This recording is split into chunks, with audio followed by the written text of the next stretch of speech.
Static का पहला question है, सुएज नहर किनको आपस में जोड़ती है? Suez canal connect what to each other. तो देखिए बेटा, सुएज नहर किसको आपस में जोड़ती है? तो सबसे पहले हम बात कर लेते हैं सुएज नहर की। सुएज नहर 1869 में सुएज नहर को तैयार किया गया था। सुएज नहर बनाने का मूल उद्देश्य क्या था कि ये हमारा अफ्रीका महाद्वीप है, इस महाद्वीप में एक प्रायद्वीप है और ये हमारा एशिया महाद्वीप है। ये हमारा एशिया महाद्वीप है, तो यहाँ लिखेंगे हम एशिया और ये हो गया हमारा अफ्रीका। इसके बाद ऊपर वाले एरिया में हमारा यूरोप महाद्वीप काम करता है और यहाँ पर भूमध्य सागर है। भूमध्य सागर है जिसे हम मेडिटेरियन सी के नाम से जानते हैं।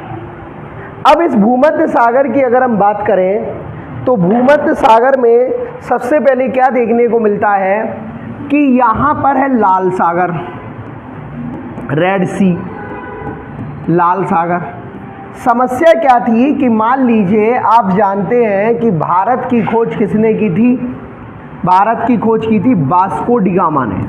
अच्छा, वास्को डी गामा ने क्या भारत की खोज की थी? तो आंसर आता है नहीं, वास्को डी गामा ने भारत की खोज नहीं की थी, बल्कि वास्को डी गामा ने भारत तक पहुंचने के लिए समुद्री रास्ते की खोज की थी। तो वास्को डी गामा अफ्रीका महाद्वीप यानी वास्को डी गामा पुर्तगाल से आए हुए थे और इस तरह से अपने रास्ते से चले जा रहे थे। वास्को डी गामा पुर्तगाल से आए हुए और ऐसे घूम घूम के इंडिया पहुंचे।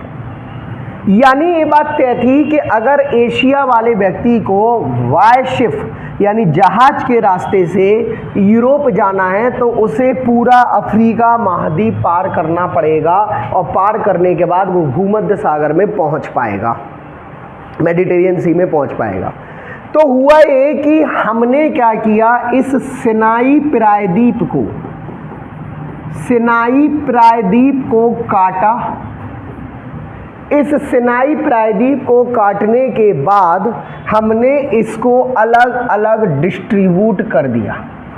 कहने का मतलब है कि रेड सी और मेडिटेरियन सी के पानी को आपस में जोड़ने का काम किया जब हमने सिनाई प्रायद्वीप यानी सिनाई पेनिनसुला को हमने जब काटा। तो इसको काटने के बाद यहाँ से हमने इसको काटा, तो इसको काटने के बाद लाल सागर और भूमध्य सागर का पानी आपस में क्या हो गया, कनेक्ट हो गया, आपस में जुड़ गया।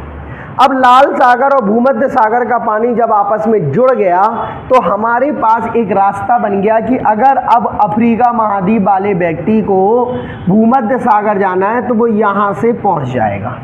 ठीक है, तो 7000 किलोमीटर की दूरी थी लगभग, जो यहाँ पर हमें तय करना पड़ती थी।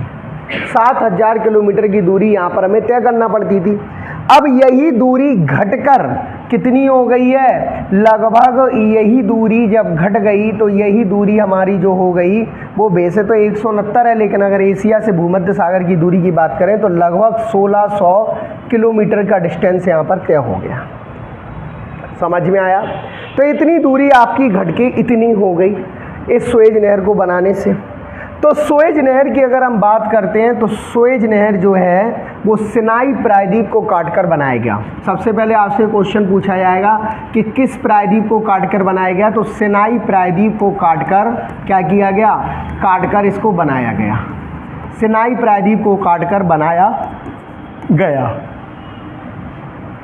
अब सुएज नहर का उत्तरी और सुएज नहर का दक्षिणी, तो सुएज नहर का नॉर्थ भाग और सुएज नहर का साउथ भाग, ठीक है, अलग अलग नाम से जाना जाता है। तो सुएज नहर का नॉर्थ भाग को हम पोर्ट शहीद कहते हैं, भाई सुएज नहर के साउथ वाले भाग को हम पोर्ट सुएज कहते हैं। तो सुएज नहर के हमने दो भाग बना दिए, नॉर्थ और साउथ। तो नॉर्थ वाले भाग को तोड़कर और साउथ वाले भाग को तोड़कर हमने इसको अलग अलग डिस्ट्रीब्यूट कर दिया। तो सुएज नहर को बनाने का जिम्मा दिया किसको था? तो सुएज नहर को राष्ट्रीयकरण जो किया वो मिस्र ने किया।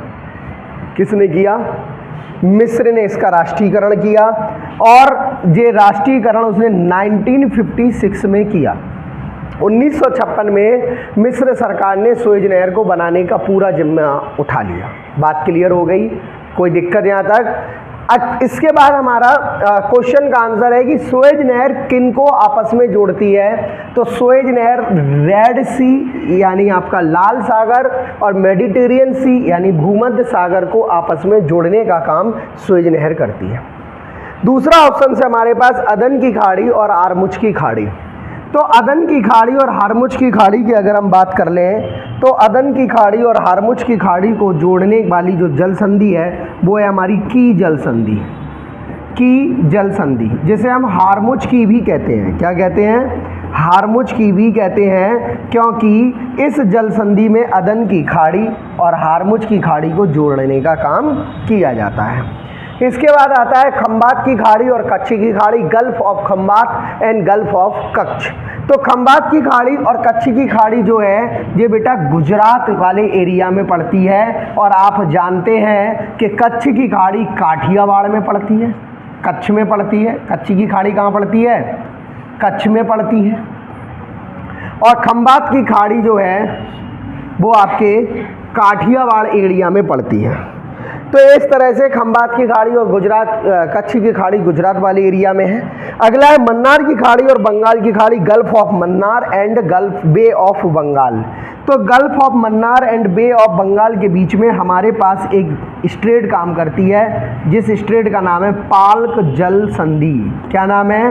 पाल्क जल संधि। और इस पाल्क जल संधि को बोलते हैं हम क्या? Palk, PALK, Palk straight, STRIT straight, Palk straight. ये बंगाल की खाड़ी और मन्नार की खाड़ी के पानी को आपस में जोड़ने का काम करती है पाल्क जल संधि।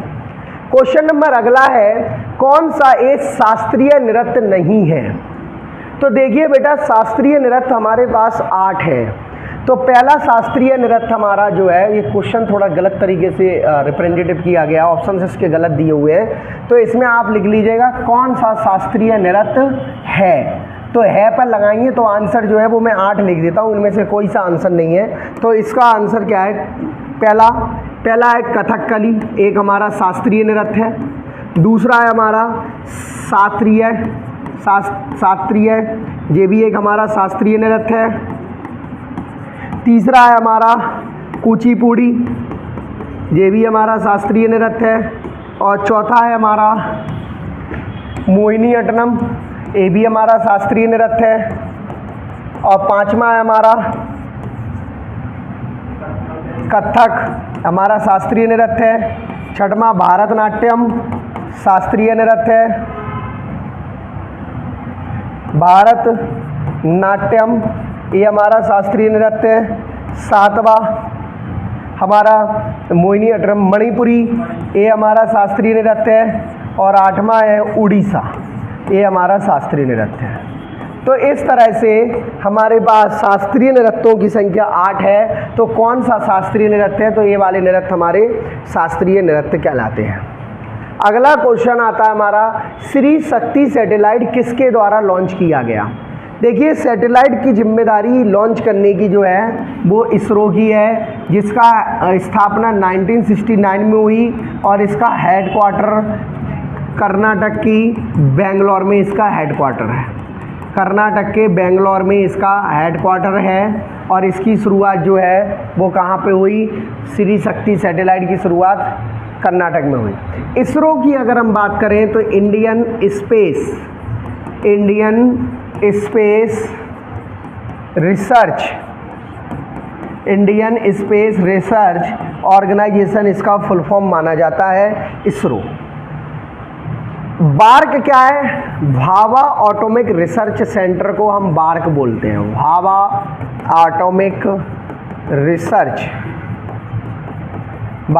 एटॉमिक रिसर्च सेंटर को हम भाभा के नाम से जानते हैं। भाई DRDO क्या है? DRDO को बोलते हैं defence research development organisation, defence research development organisation, development organisation हमारा DRDO माना जाता है।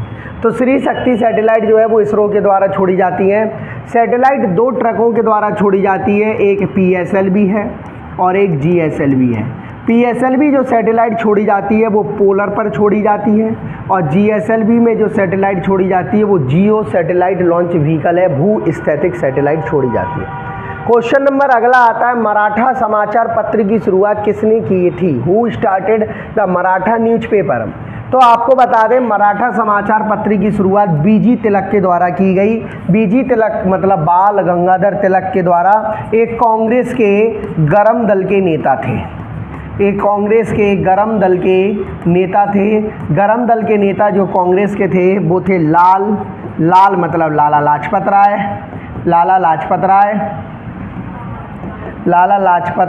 राय। दूसरे नेता थे हमारे पाल मतलब बिपिन चंद्र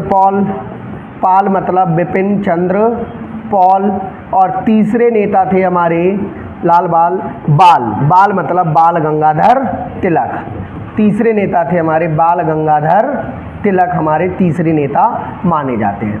तो अगर हम बात कर लें लाल बाल पाल की, तो लाला लाजपत राय, पाल मतलब बिपिन चंद्र पॉल, बाल मतलब बाल गंगाधर तिलक। ये तीनों के तीनों जो लीडर हैं वो बाल गंगाधर तिलक माने जाते हैं। तो इन्होंने मराठा न्यूज़पेपर की शुरुआत करी थी। सरदार वल्लभ भाई पटेल की अगर हम बात करें तो इन्हें सरदार की उपाधि बारदोली की महिलाओं ने दी थी। सरदार की उपाधि इन्हें बारदोली की महिलाओं ने दी थी। और बारदोली सत्याग्रह जो था वो 1928, बारदोली महिलाओं ने इन्हें सरदार की उपाधि दी। और बारदोली जो था वो 1928 में बारदोली आंदोलन की शुरुआत की गई थी। भाई महात्मा गांधी जी की बात करें तो महात्मा गांधी को महात्मा की उपाधि किसने दी थी? महात्मा गांधी को महात्मा की उपाधि RNT यानी रविंद्रनाथ टैगोर ने इन्हें महात्मा गांधी को महात्मा की उपाधि दी। गोपाल कृष्ण गोखले महात्मा गांधी के राजनीतिक गुरु हुआ करते थे। राजनीतिक गुरु थे गोपाल कृष्ण गोखले, जो महात्मा गांधी के गुरु हुआ करते थे, राजनीतिक गोपाल कृष्ण गोखले। क्वेश्चन नंबर अगला आता है हमारा, मानव का वैज्ञानिक नाम किस वैज्ञानिक ने दिया था? Who gave the scientific name of human being Homo sapiens? तो मानव का वैज्ञानिक नाम मैंने कल आपको बताया था कार्ल लिनियस के द्वारा दिया गया था, क्योंकि मानव का वैज्ञानिक नाम है होमो सैपियंस। होमो सैपियंस मानव का वैज्ञानिक नाम है होमो सैपियंस। और इसके आगे लगा देंगे हम लोग लिन इसलिए लगा देंगे क्योंकि लीनियस है। लिन इसलिए लगा देंगे क्योंकि ये लीनियस के नाम से जाने जाते हैं। तो हमारे जो साइंटिस्ट हैं लीनियस, इन्होंने इसका नाम दिया होमो सैपियंस लिन, इसलिए लिन हमने इनके आगे लगा दिया। भाई लिनलिथगो की अगर हम बात कर लें तो लिनलिथगो ने, आप जानते हो कि इन्होंने टेनेसी घाटी परियोजना को बनाया था। टेनेसी घाटी परियोजना को बनाया था और टेनेसी घाटी परियोजना जो है वो लिनलिथगो की है। और इन्होंने ये परियोजना USA में बनती है और इसी परियोजना को देखकर प्रभावित होकर पीटी नेहरू ने दामोदर घाटी परियोजना की शुरुआत करी थी। पीटी नेहरू ने दामोदर घाटी परियोजना की शुरुआत की थी पीटी नेहरू के द्वारा। इसके बाद आता है ग्रेगर मेंडल। तो ग्रेगर मेंडल हमारे जो है, इन्होंने मटर पर आनुवांशिक प्रयोग किया था। मटर पर आनुवांशिक इन्होंने प्रयोग किया था। ग्रेगर मेंडल ने मटर पर आनुवांशिक प्रयोग किया था। भाई चार्ल्स बेबेज की बात करें तो इन्हें कंप्यूटर का जनक माना जाता है। और इन्होंने कौन सी कंप्यूटर की मशीन बनाई थी? तो इन्हें कंप्यूटर का हम जनक कहते हैं। और इन्होंने कंप्यूटर की सबसे पहली मशीन बनाई थी, जिस मशीन का नाम था डिफरेंस मशीन इन्होंने बनाई थी। तो मानव का वैज्ञानिक नाम किस वैज्ञानिक ने दिया? कार्ल लिनियस लिन के द्वारा तैयार किया गया मानव का वैज्ञानिक नाम। क्वेश्चन नंबर अगला है, where is the headquarter of SAARC development fund? SAARC विकास निधि का मुख्यालय कहाँ पर है? तो सार्क विकास निधि का मुख्यालय जो है वो थिम्पू में है।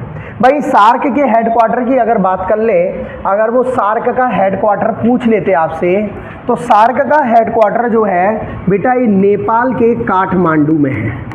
सार्क का हेडक्वार्टर जो है ये नेपाल के काठमांडू में पाया जाता है, सार्क का हेडक्वार्टर। लेकिन ये पूछ रहे हैं सार्क का विकास निधि का हेडक्वार्टर। तो विकास निधि जो है जो थिम्पू यानी भूटान में, इसका हेडक्वार्टर हम लोग आंसर लगाएंगे। वहीं सार्क का हेडक्वार्टर है काठमांडू में। अच्छा, सार्क में कितने सदस्य देश हैं? तो सार्क में 8 सदस्य देश हैं जो भारत के पड़ोसी देश हैं, जिसमें पहला देश है पाकिस्तान, दूसरा देश है अफगानिस्तान, तीसरा देश है भूटान, चौथा देश है नेपाल, पांचवा देश है भारत, छठवां देश है श्रीलंका, सातवां देश है मालदीव और आठवां देश है बांग्लादेश। तो अगर हम सार्क की बात कर लें तो सार्क का जो हेडक्वार्टर है वो कहाँ पर स्थित है? नेपाल के काठमांडू में हेडक्वार्टर है। लेकिन विकास फंड यानी इसका जो डेवलपमेंट फंड है उसका हेडक्वार्टर वो है भूटान के थिम्पू में। भूटान को हम लैंड ऑफ थंडरबोल्ट के नाम से जानते हैं, लैंड ऑफ थंडरबोल्ट के नाम से हम भूटान को जानते हैं, लैंड ऑफ थंडरबोल्ट हम भूटान को कहते हैं। क्वेश्चन नंबर अगला, भारत में पहली बार सेवा कर कब लागू किया गया था? तो आपको बता दें कि बेसिक तौर पर सर्विस टैक्स जो है, सेवा कर को हम सर्विस टैक्स के नाम से जानते हैं। सर्विस टैक्स चलैया समिति की रिपोर्ट के आधार पर शुरू किया गया था। चलैया समिति की रिपोर्ट के आधार पर सर्विस टैक्स की शुरुआत की गई। अब जो चलैया समिति थी, इस समिति ने 1994 में भारत में पहली बार सेवा कर लगाने की बात कही थी, सर्विस टैक्स लगाने की बात कही थी। सर्विस टैक्स 1994 में चलैया रिपोर्ट के आधार पर लगाया गया। वर्तमान में सर्विस टैक्स को जीएसटी में शामिल कर दिया। वर्तमान में सर्विस टैक्स को जीएसटी में शामिल कर दिया। जीएसटी का मतलब होता है गुड्स एंड सर्विस टैक्स, यानी वस्तु एवं सेवा कर, इसे हम कहते हैं। क्योंकि इससे नाम से ही समझ में आ रहा होगा सर्विस टैक्स। तो वर्तमान में सर्विस टैक्स जीएसटी में शामिल कर दिया गया। तो भारत में पहली बार राजा चलैया की समिति की रिपोर्ट के आधार पर सेवा कर लगाया गया था। नेक्स्ट क्वेश्चन आता है, how many colours are there in 16 bits? 16 bits में कितने रंग होते हैं? बेटा 65 536। 16 बिट्स में कितने रंग होते हैं? 65 536 इसमें कलर होते हैं 16 बिट्स के अंदर। इसको आपको रट्टा मारना है क्वेश्चन। क्वेश्चन नंबर अगला है, एशियन क्रिकेट के अध्यक्ष को 2021 के रूप में किसे नियुक्त किया गया था? Who was appointed the president of Asian cricket council in 2021? तो कौन है? शशांक मनोहर। वर्तमान में कौन है इसके अध्यक्ष? तो वर्तमान में इसके अध्यक्ष जो हैं वो हैं आपके जैसा, अमित शाह के बेटे हैं।